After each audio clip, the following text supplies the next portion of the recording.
right, and finally we can start the presidential campaign. You know, I said several months ago that I was not going to waste my damn time announcing every time somebody jumped into the race and what else is going on. Look, it's too early for all that stuff, but tonight, Cleveland, you have the first presidential campaign for 2016, and so now I shall pay attention.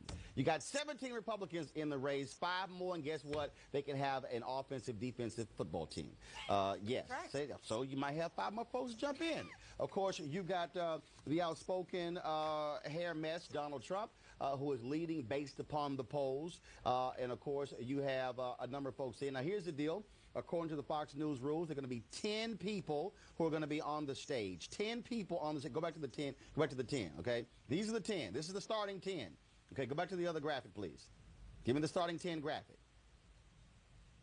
The starting 10 graphic. Thank you. I want to see that one. All right? This is the starting 10, all right? These are the folks going to be on stage. One black guy will be on stage, Ben Carson. Good to see a brother we represented in Cleveland. But prior to the primetime debate, you got the kitty debate. Okay, no disrespect. So you got the 7 candidates who, based upon the polls, couldn't make the cut.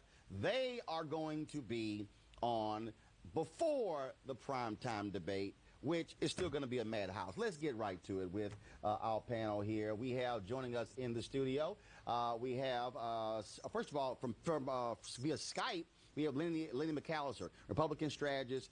Lenny is going to be in Cleveland tonight, actually at the debate, and he's also going to be joining me tonight with our Google Hangout. We also have former senior counsel to the Senate Judiciary Committee on the Republican side. She also used to represent and speak for the Republican National Committee. Cherylyn Harley LeBon. Washington Post assistant editor David Swertlick, and Tiffany Lofton, program coordinator for Civil, Human, and Women's Rights for AFL-CIO. Yeah, they didn't put that in there, so I figured we might want to do that so you can keep your job. You can keep coming here. So let's get right to it. Everybody keeps saying all eyes are going to be on Donald Trump. Look, I disagree, because here's the perfect opportunity for people who've actually run states, who've actually passed bills, as opposed to somebody who has simply run their mouth. Right.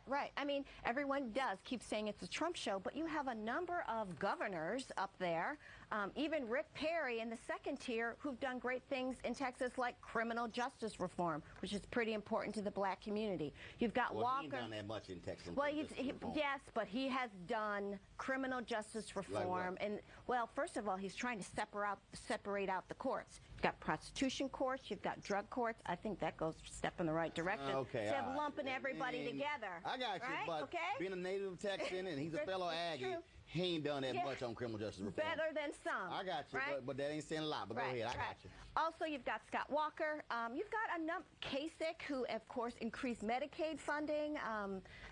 Actually, quite supportive of Obamacare. And who has done stuff on criminal justice reform. Yes, he has.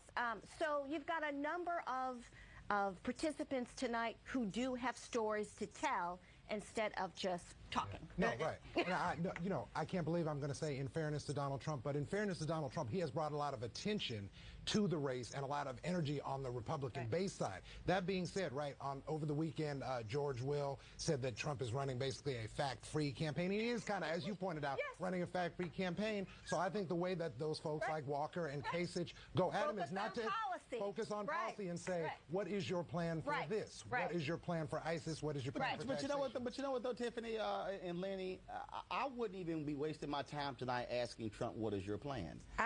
If I'm Governor Scott Walker tonight, what I'm making perfectly clear is, no, this is what I've done.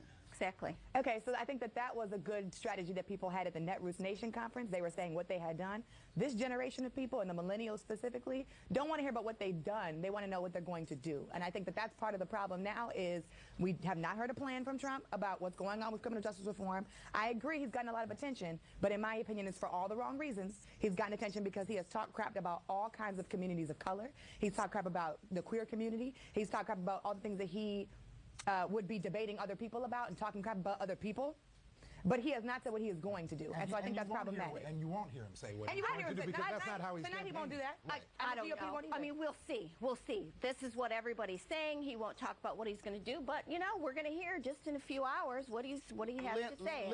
Lenny, I had to remind people that at this point, 2011, actually, even as deep as October, the leading candidate on the GOP side was Herman Cain, Mr. 999. I have been calling this summer follies. That what you're dealing with right now is who has the most bluster, who has a name ID, and people keep saying, well, you know, Trump is tapping into something out there. And yeah, you hear people say, well, I want Washington fixed. And I always think, first of all, those people are utterly idiotic, because we keep voting for the extremes, but we somehow want Washington to work together. You're right. And right now, Donald Trump is playing the role. Again, Michelle Bachmann, in the summer of 2011, beat Tim Pawlenty. Remember, Pawlenty was supposed to be this rising star.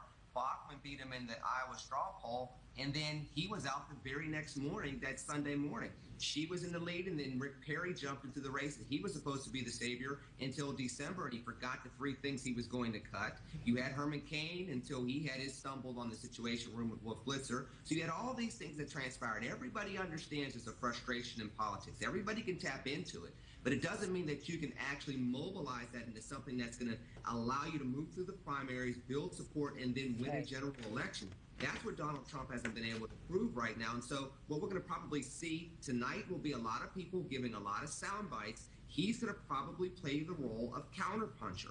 And it's really up to these other candidates to ask themselves, do they want to engage him and get into a slugfest in August, or wait until other debates when they're more focused on actual policies? This debate is about foreign policy. This debate is about the economy, where then they can say, I did this in my state. I did this at this level. Mr. Trump, what have you done other than gone bankrupt a few times? There are 4 people tonight, and I want us to talk about this when we come back from the break. There are 4 people tonight who I believe they're going to have to somehow break out and show that they're worthy of standing on that stage.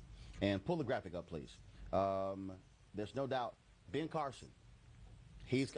Although his poll numbers are there, he is going to have to prove from a policy standpoint that he can stand on the stage with political heavyweights. Mm-hmm. I think Senator Ted Cruz, same thing. Great flamethrower, but can you actually say something that's going to resonate with people to say, yeah, I can trust you as commander-in-chief?